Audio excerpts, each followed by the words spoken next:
তো বন্ধুরা, ভারত তৈরি করেছে এমন এক বিশাল হাতিয়ার যার সামনে পরমাণু মিসাইল অতি তুচ্ছ, যেটা ভারতকে তৈরি করবে বিশ্বের সবচেয়ে শক্তিশালী দেশ। পরমাণু মিসাইলের থেকে 1000 গুণ বেশি ক্ষমতা সম্পন্ন হবে এই মিসাইল। বন্ধুরা, চীন এবং পাকিস্তানের মতো দেশ ভারতকে পরমাণু হামলা করার হুমকি দিত। অন্যদিকে চীন ভারতের টেকনোলজি এবং ভারতের মিসাইলের ওপর প্রশ্ন তুলত। এর সাথেই উপহাসও করত যে ভারতের কাছে তেমন কিছুই নেই। কিন্তু গত 4 থেকে 5 বছর ধরে চীন ভারতের মিসাইল টেকনোলজিকে নিয়ে কোনো মন্তব্য করেনি। তো বন্ধুরা, আপনি কি এর কারণ জানেন? অবশ্যই না, কারণ চীন ভারতের ক্ষমতাকে খুব ভালোভাবে জেনে গিয়েছে। কারণ ভারত সেই সব হাতিয়ার তৈরি করছে যার সামনে পরমাণু মিসাইল কিছুই নয়। মনে করুন, হাজার হাজার পরমাণু মিসাইলের ওপর ভারতের এই একটি হাতিয়ার ভারী পড়বে। এই হাতিয়ার যে দেশের ওপর টার্গেট করবে, সেখানে শুধুমাত্র সেই দেশটি নয়, বরং তার আশেপাশের কয়েকটি দেশও সাফ হয়ে যাবে। এই হাতিয়ার যদি একবার তৈরি হয়ে যায়, তাহলে চীন 7 জন্ম নিয়েও ভারতের কিছুই করতে পারবে না। ভারত তো বাদ দিন, বরং সম্পূর্ণ বিশ্বতে রাজত্ব করার স্বপ্ন দেখাও ছেড়ে দেবে। বন্ধুরা, এটা ছাড়াও আমি আপনাদের ভারতের আরো একটি মিসাইলকে নিয়ে বড় খবর দেব, যেটা ব্রহ্মসের তুলনায় অনেক বেশি ভয়াবহ। তো বন্ধুরা, এই মহা প্রজেক্টের জন্য ভিডিওটিতে লাইক করতে একদম ভুলবেন না। পরমাণু মিসাইল তো বাদ দিন, এখন ভারত শুরু করেছে থার্মোনিউক্লিয়ারের ওপর কাজ। আমেরিকা করছে এক্ষেত্রে ভারতকে সাপোর্ট। খুব দ্রুতই হবে বড় ধামাকা। বন্ধুরা, এদিকে রাশিয়া যখন ইউক্রেনের ওপর হামলা করেছিল, তারপর থেকেই পরমাণু মিসাইলকে নিয়ে কথাবার্তা বলা শুরু হয়। জাপান যেখানে নিজেদের পরমাণু হাতিয়ারকে ছেড়ে দিয়েছিল, তারাও পরমাণু টেকনোলজিকে আবারও ডেভেলপ করার ঘোষণা করেছে। ভারতও তার অগ্নি সিরিজের এবং কে সিরিজের পরমাণু মিসাইলের টেস্ট করছে। কিন্তু বন্ধুরা, এরই মধ্যে ভারত এমন এক হাতিয়ারের ওপর কাজ করছে যেটা সবাইকেই আশ্চর্য করে দিয়েছে। আর বড় বড় যে দেশগুলি রয়েছে, তারাও ভারতের এই প্রস্তুতি দেখে ভয়ে রয়েছে। যদিও আপনাদের বলে রাখি, ভারত এই হাতিয়ারকে তৈরি করার কাজ প্রথমে স্টার্ট করেছিল, কিন্তু কোনো কারণবশত সেই কাজকে বন্ধ করতে হয়। এই প্রজেক্ট হলো মহাবিনাশক থার্মোনিউক্লিয়ার বোমের পরীক্ষা। হ্যাঁ বন্ধুরা, আপনি হয়তো এটা প্রথমবার শুনে থাকবেন, কিন্তু বন্ধুরা, এই মহাবিনাশক থার্মোনিউক্লিয়ার বোম অনেক ভয়াবহ। এটা একাই সম্পূর্ণ পৃথিবীতে প্রলয় ডেকে আনতে পারে। আর চীনকে দেখে এর ওপর কাজ ভারত পুনরায় করতে শুরু করেছে। আসলে ভারত 1998 সালে থার্মোনিউক্লিয়ার বোমের পরীক্ষা করার চেষ্টা করেছিল, কিন্তু তখন তাকে মাঝপথে ছেড়ে দিতে হয়েছিল। আমেরিকা নিজেই এটা বলেছে যে চীন যেভাবে পরমাণু বোমের পরিমাণ বৃদ্ধি করছে, তাকে রেখে ভারতেরও থার্মোনিউক্লিয়ার বোমের পরীক্ষার ওপর কাজ করা উচিত। আসলে বন্ধুরা, পরমাণু বোম হোক বা থার্মোনিউক্লিয়ার বোম, এই দুই মিসাইলকেই পৃথিবীতে প্রলয় সৃষ্টিকারী মিসাইল বলে মনে করা হয়। এর মধ্যে একটা মুখ্য অন্তরও রয়েছে। পরমাণু হাতিয়ার কম শক্তি উৎপন্ন করে, যেটা মাত্র কিছু কিলোটন পর্যন্ত হয়ে থাকে। অন্যদিকে থার্মোনিউক্লিয়ার বোম 1000 কিলোটন পর্যন্ত হয়ে থাকে।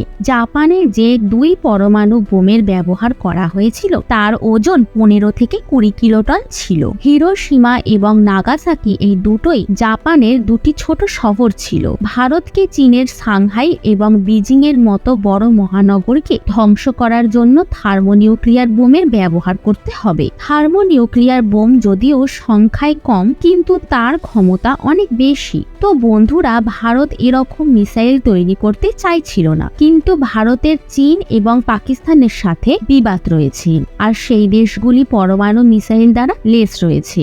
যদিও ভারতের পরমাণু বোম কেবলমাত্র প্রতিরোধক ক্ষমতার জন্য রয়েছে, আর এই বোমকে তৈরি করার পর হয়তো আমেরিকাও ভারতের শত্রু হয়ে যাবে, কারণ আমেরিকা এবং ভারত নাগরিক পরমাণু ডিল অর্থাৎ NSG এর ওপর ভারত আমেরিকাতে এই ধরনের কথাবার্তা হয়েছিল। ভারত ভবিষ্যতে কোনো প্রকার পরমাণু বোমের পরীক্ষা নিরীক্ষা করবে না, কিন্তু এখানে চীনের কথা হচ্ছে তার জন্য আমেরিকা এতে স্থায়ী থাকতে পারে। এতে আমেরিকা ভারতের জন্য সুবিধাজনক হবে। আসলে বন্ধুরা, চীন 2030 সালের মধ্যে 1000 পরমাণু বোম তৈরি করার টার্গেট রেখেছে। শুধু তাই নয়, চীন দেশের মরুভূমি অঞ্চলে হাজার হাজার সংখ্যায় পরমাণু মিসাইল রাখার জন্য ব্যবস্থা করছে। চীনের এই ভয়ঙ্কর রূপকে দেখি ভারত থার্মোনিউক্লিয়ার বোমের পরীক্ষা পরীক্ষা নিরীক্ষা করাতে বাধ্য হয়েছে। ব্রহ্মোসের থেকেও ঘাতক মিসাইল তৈরি করছে ভারত। শুধুমাত্র নাম শুনেই চীন থেকে শুরু করে আমেরিকার সবাই হয়েছে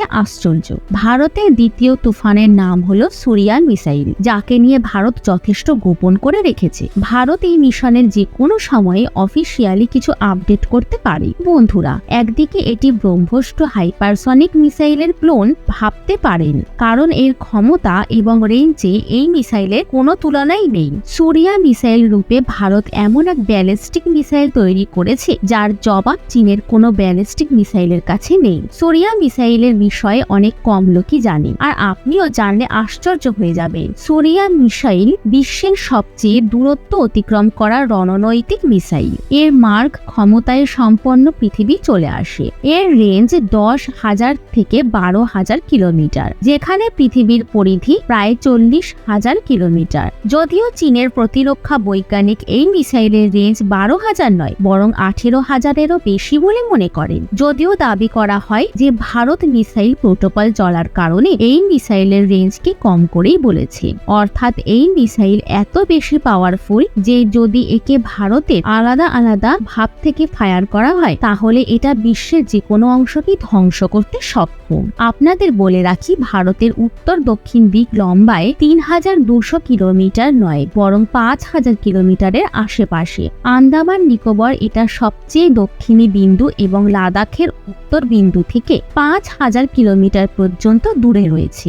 এইভাবে এটা 12,000 প্লাস 5,000 মিলিয়ে 17,000 কিলোমিটার উত্তর এতটাই দক্ষিণ পূর্ব এবং পশ্চিম দিকে পৌঁছতে সক্ষম।